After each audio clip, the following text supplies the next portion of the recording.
Now turn to section 1. You will hear a conversation between an international student and the accommodation department. You have 30 seconds to look at questions 1 to 3.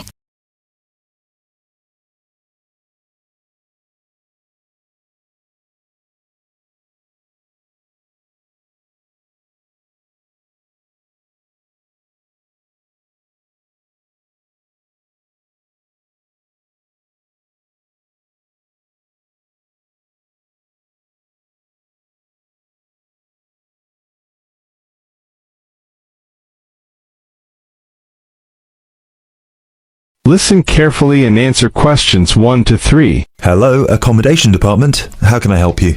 Do you look after accommodation for international students? Yes, we look after accommodation for all the students. Good. I hope you can help me then. I've only just been accepted onto a postgraduate course, and I want to know if there is any accommodation available from this September. I know it's very short notice. Yes, it is rather late, but I'm sure we'll be able to find you something. First of all, can you give me your name and student number so that I can find you on the system? Sure. My name is Maria Teresa Gonzalez. Maria Teresa Gonzalez. How do you spell that? Gonzalez.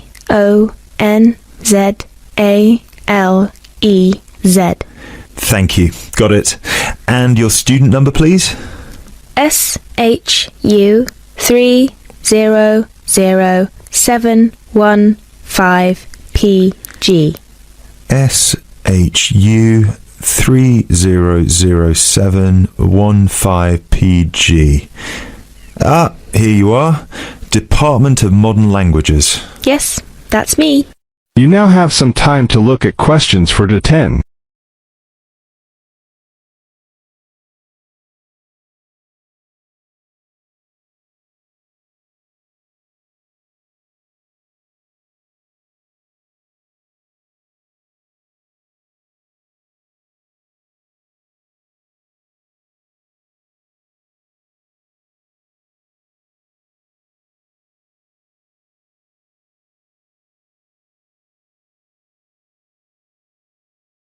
Listen carefully and answer questions 4 to 10.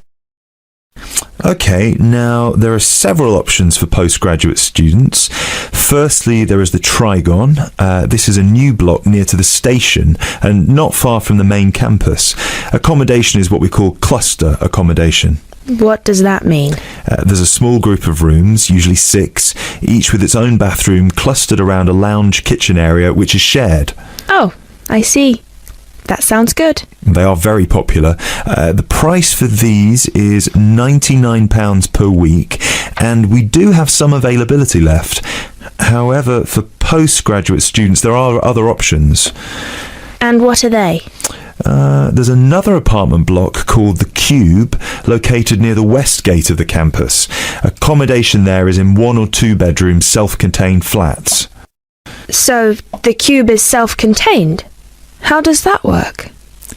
Well, basically, they're just like ordinary apartments. Each apartment has 1 or 2 study bedrooms with ensuite bathroom, a lounge and a kitchen. And what is the price of those?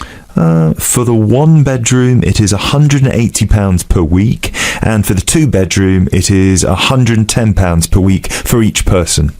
And can I choose who I share with? If you have a friend and you would like to share with them, of course, we can reserve a 2-bedroom apartment for you both. Otherwise, you just have to share with whoever else is there. Obviously, it will be another woman. I will have to think about this. Do I have to make a decision now? No, but we don't have much accommodation left, so I can't guarantee that there will still be availability if you leave it too long. Yes, that's fair. I have a friend in the management department who might like to share. I will speak with her and get back to you this afternoon. Okay, fine. Do let us know as soon as you can. I will do.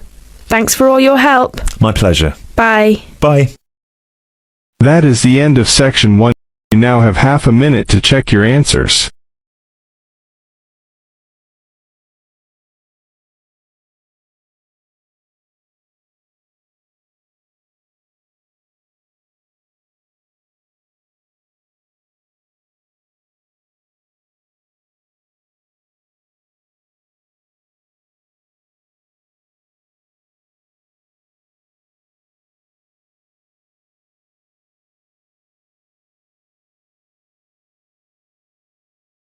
Now turn to Section 2.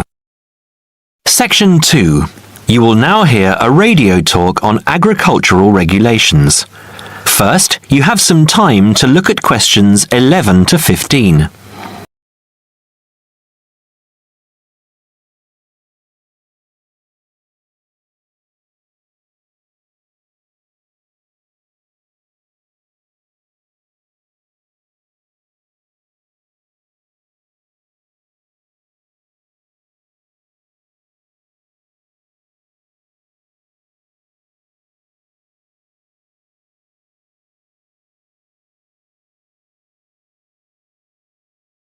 Now listen carefully and answer questions 11 to 15.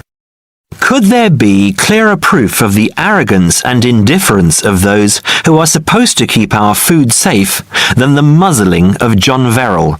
Agriculture is a business, true, and businesses have to make money. But this shows how ministers and officials put the profits of the agriculture business before the well-being of the British people.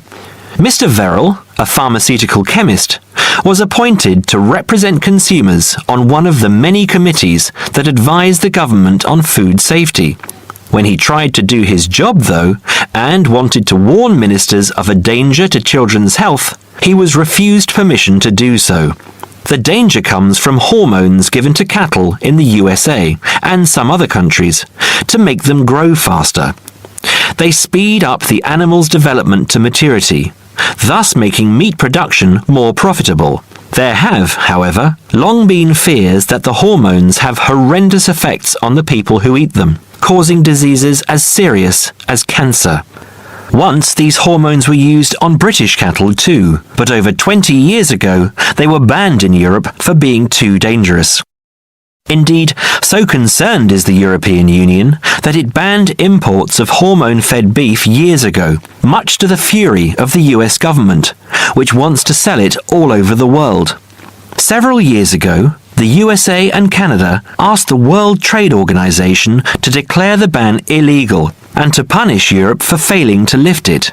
The WTO, with its long record of refusing to let environmental or safety concerns interfere with trade, agreed, imposing fines of more than $120 million a year on the EU for its refusal to back down.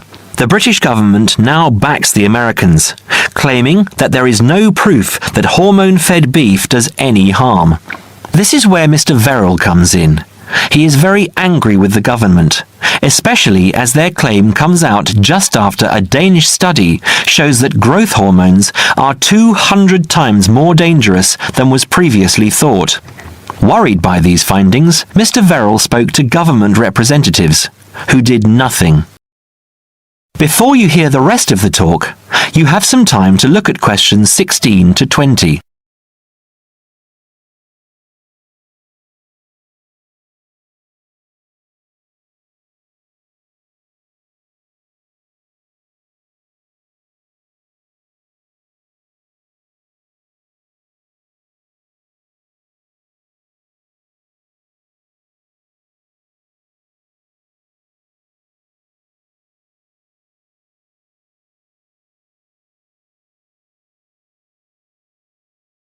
Now listen and answer questions 16 to 20.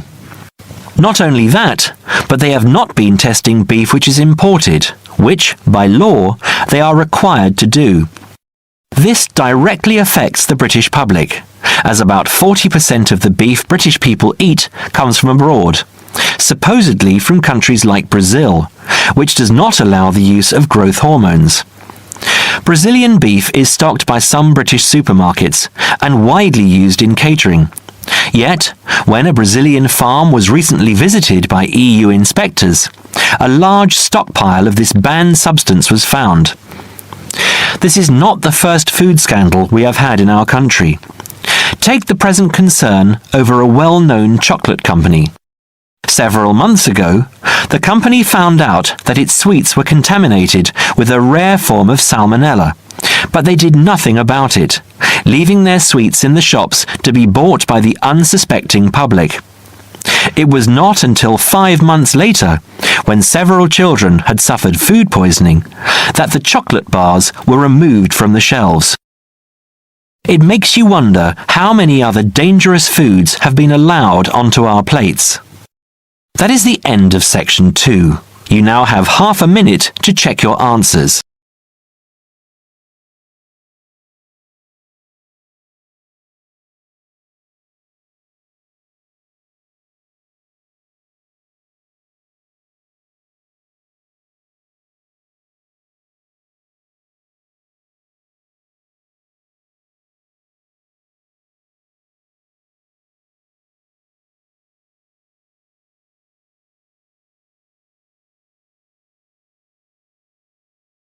Now turn to Section 3. Section 3. You will hear a conversation between two students attending a university open day. First, you have some time to look at questions 21 to 25.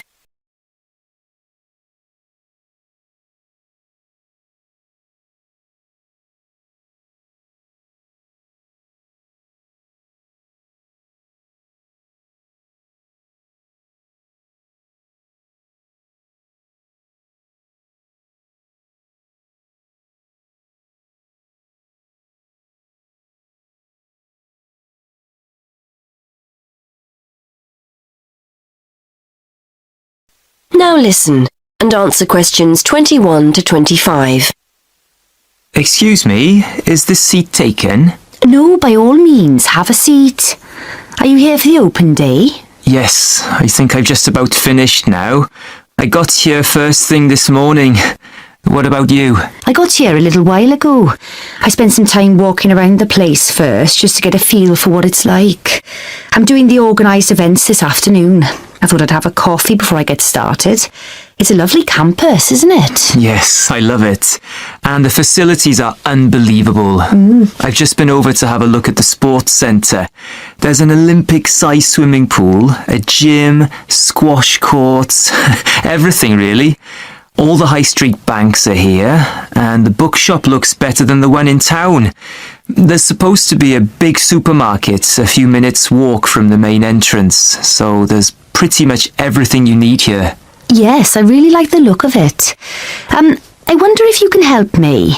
I think I need to register to let them know I've arrived, don't I? I'm not sure you have to. You can just pick up an information pack from the desk over there. And nobody asked my name or anything when I turned up for the events earlier. I just walked in. But you never know, they might check after to see if people have bothered to come to the open day, so I think it's best to register. Thanks. I'll just finish my coffee and then I'll get started. So, is this your first open day? No, it's my fourth. I've been to Sussex, Coventry and Birmingham so far. They've all got their good points, but being a bit older, I'm particularly keen on somewhere that has a few students my age on the course. Apart from that, they all seem to have great links to businesses, and there isn't much to choose between them as far as their facilities are concerned. How about you? I haven't been to any other open days yet, but I'm hoping I end up here. I've just been to a presentation by the head of department. It sounds like a great place to do maths. That's my subject. He was telling us about all the avenues open to maths graduates and the kind of work you can end up doing. A lot of students go into finance, accountancy, banking, that kind of thing. I can't say that's ever appealed to me though. My maths teacher at college was telling me about the opportunities in the software industry, which I quite like the sound of. Before you hear more of the conversation, Now look at the questions 26 to 30.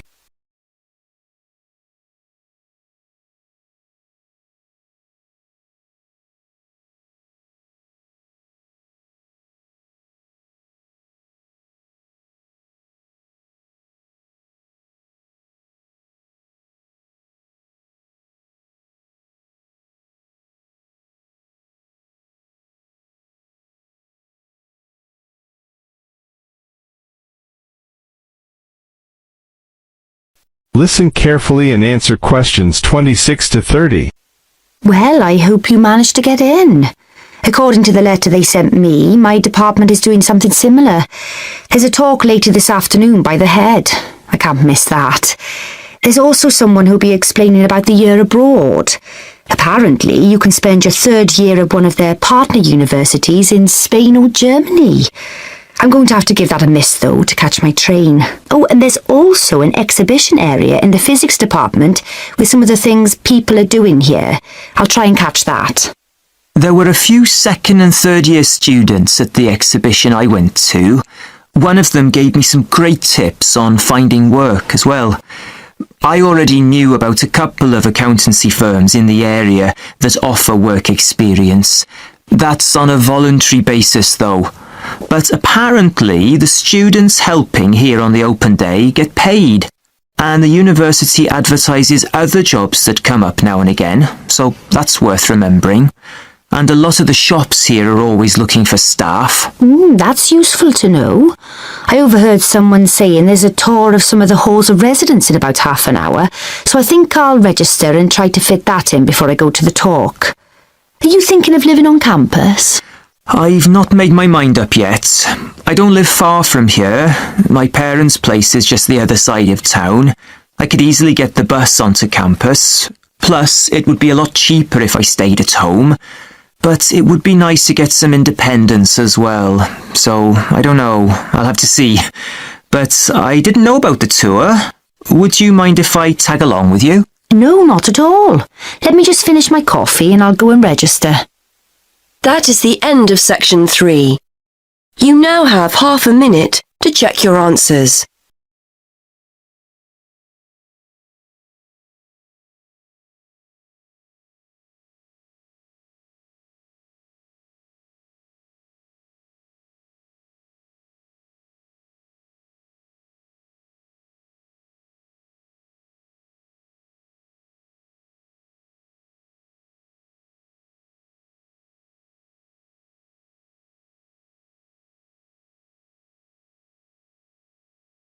Section 4. You will hear a talk about the Kentish pipe, a 17th century musical instrument.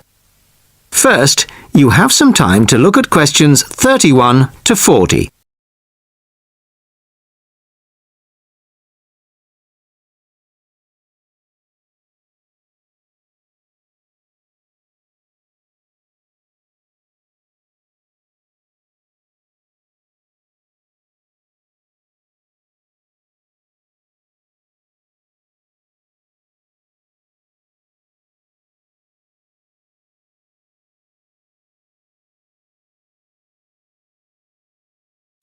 Listen carefully and answer questions 31 to 40. Good evening. I'd like to introduce Geoffrey Rourke of the Early Music Foundation. Geoffrey has recently restored a genuine 17th century Kentish pipe and, as you all know, will be giving us a recital on it later this evening. But first, he's kindly agreed to talk to us about this exciting and little-known instrument. Thank you very much.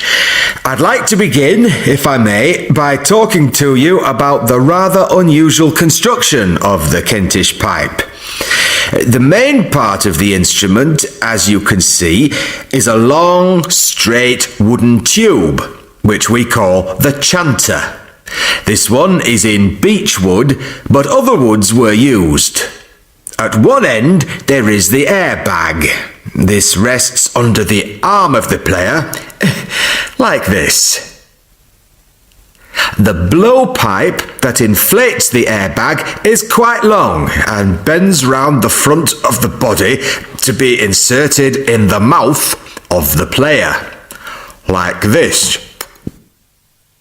You see, the flexible nature of this tube is a unique feature of the Kentish pipe. In my restored version here, the blowpipe is, I'm sorry to confess, made out of plastic. In the original version, it would have been made out of leather using an elaborate stitching and waxing technique. However, the skills required to do this have now been lost. Good old plastic was the only alternative we could come up with. The airbag is obviously a modern replacement too. This time it is made out of leather, and as far as we can be certain, is likely to be pretty much identical to the original. A particularly soft and supple yet strong leather is required. Ordinary shoe leather would start to crack in no time. The main pipe, or chanter, is original of course, as its rather battered appearance makes obvious, I would imagine. But it still sounds pretty good after nearly 400 years. We can actually put a precise date on it, because the maker kindly inscribed it for us. Just here. You probably can't see it. JD, the maker's initials, and the date 1634. The most recent feature is the reed, the part that actually makes the noise. Although probably identical in every way to the original, it is in fact a piece from a plant picked yesterday morning by my son by the river near our house. So, that's the construction. But why bother with the bag, you may be wondering? Why not just blow directly into the pipe? Well, you can play the instrument that way. You can just detach the bag like this and blow into this hole here. But you need a lot of breath to do it. Much more than, say, a flute or clarinet. After a few notes, you have to stop to take a breath. The bag allows the player to breathe while continuing to play. This meant that music for the Kentish pipe could be loud and fast, the way they liked it in Kent in the 17th century, no doubt. So, we have the pipe, but unfortunately, we don't have the music. Not a single piece of music written specifically for the Kentish pipe has been found. Luckily, some of my colleagues from the Early Music Foundation have adapted some traditional music from the period for the Kentish pipe, and we hope this will closely reflect the impression performances on the original instrument would have made. During the recital, I'm also going to play some modern pieces, ranging from rock to classical. And I hope you'll agree with me that the instrument can bring its own special character to familiar tunes. Well, thank you very much for that, and I'm sure we're looking forward very much to hearing you play it after the break. That is the end of section 4. You now have half a minute to check your answers.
Give it to me.